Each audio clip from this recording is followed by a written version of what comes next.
American troops exercising in the Saudi desert. Whatever the United Nations background, if there is to be a war, it'll be an American war, with 450,000 US troops deployed here.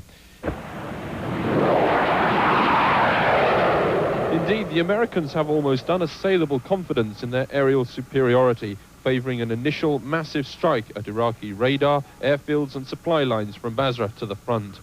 US fighters, aided by 28 B-52 bombers. It's the Vietnam strategy, though the Americans are supremely confident it'll work this time around against a conventional army and air force. Royal Air Force officers are more cautious about a quick, decisive strike, but confident of superiority over Saddam Hussein.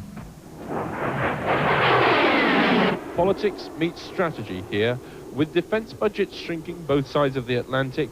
If the air forces could prove they could win a war effectively from the air, the implications for future defence spending could be far-reaching indeed.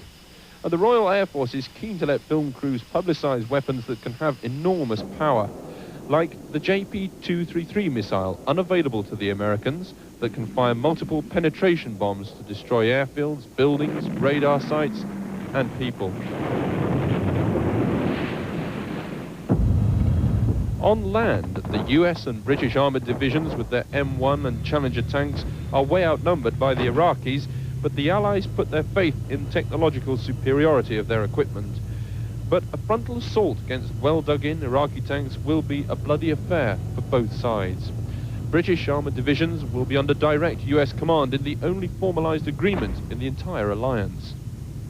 Our work alongside the Marines has given us great confidence in our ability to fight together if that's what we're called upon to do. Indeed, the Americans plan to use forces from the other 26 nations purely in a backup role, with one exception: Syrian, Saudi and Egyptian armoured units, which are nearest to the front at the Kuwaiti-Saudi border. And offshore, the United States fleet dominates again. 3 more carriers and 20 more ships are en route, allowing bombing runs from carriers and long-range shelling from the 16-inch guns aboard the US battleships Wisconsin and Missouri. So much for the strategy of war and the hardware of mass destruction. What the armed forces here are less willing to have publicised are the preparations for deaths on a large scale and for casualties. And those are preparations, of course, which affect not just the military, but also the civilians, the people of Saudi Arabia, on whose land war may now soon be fought. In Jubail today, the nearest large town to Kuwait, training for chemical weapons protection continued. Every person in the town now has a mask. It's an area with many petrochemical plants. A recent fire in this one took a week to put out. But the president of a nearby plant says full evacuation plans are in order should there be a war. Every chemical plant, whether they are in Saudi Arabia or outside Saudi Arabia, typically have an evacuation plan, how to protect their employees. And that's exactly what we are doing.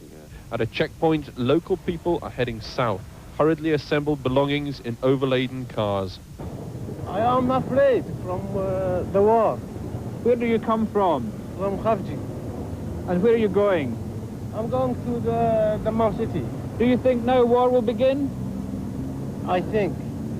Abandoning homes, but not hope. Make your finger crossed. Alex Thompson, ITN, Dhahran, Saudi Arabia. And that's the world news from ITN. From all of us here, goodbye.